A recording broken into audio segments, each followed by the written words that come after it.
確診乳癌嗰一刻，我真係感到好無助，唔敢面對，亦都唔想相信。點解偏偏係我？我到底做錯咗啲咩呢？其實好多乳癌姊妹都會反覆問自己呢一個問題。原來無論我哋讀過幾多書，都冇人教過我哋點樣去面對死亡。正因為呢一種無助，令到我親身明白到同路人嘅支援係幾咁重要。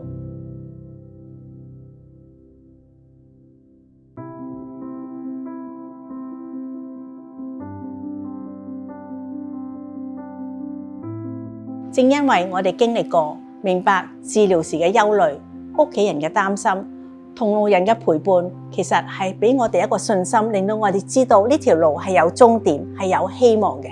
所以我完成治療之後，就立定心願，幫得一個得一個，希望每一位乳癌病友都得到最好嘅支援、最好嘅照顧，唔使一個人去掙扎。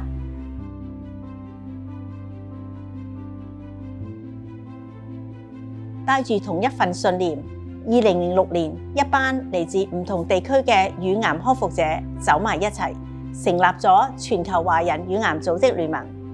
我哋連結世界各地華人乳癌組織，分享資源同埋經驗，減低乳癌對華人婦女嘅威脅。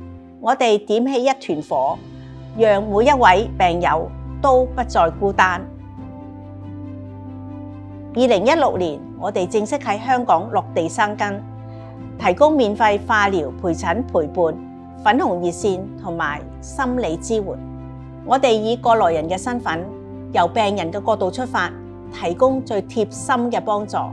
我相信改變可以由一個連結開始。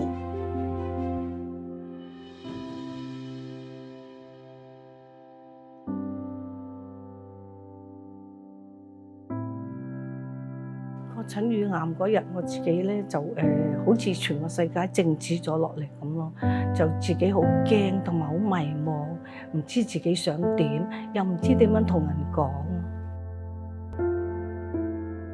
其實呢條路唔係你獨自面對㗎。粉紅天使係一班經歷乳癌嘅姊妹，用過來人嘅心陪伴你走過呢一段充滿荊棘嘅路。我最記得佢握住我對手同我講：你唔使驚啊，我經歷過嘅，你都一定可以撐得過。佢哋就教我喺化療嘅時候點樣舒緩我嘅不適咯，同埋令到我安心啲，同埋教我點樣同屋企人講。有佢嘅陪伴，我對治療唔再感到害怕。能夠陪伴每一位姊妹渡過黑暗，睇見佢哋重新展現笑容，呢一個就係我最大嘅心願。雖然我哋唔係醫生，但係我哋會用心聆聽，用愛陪伴。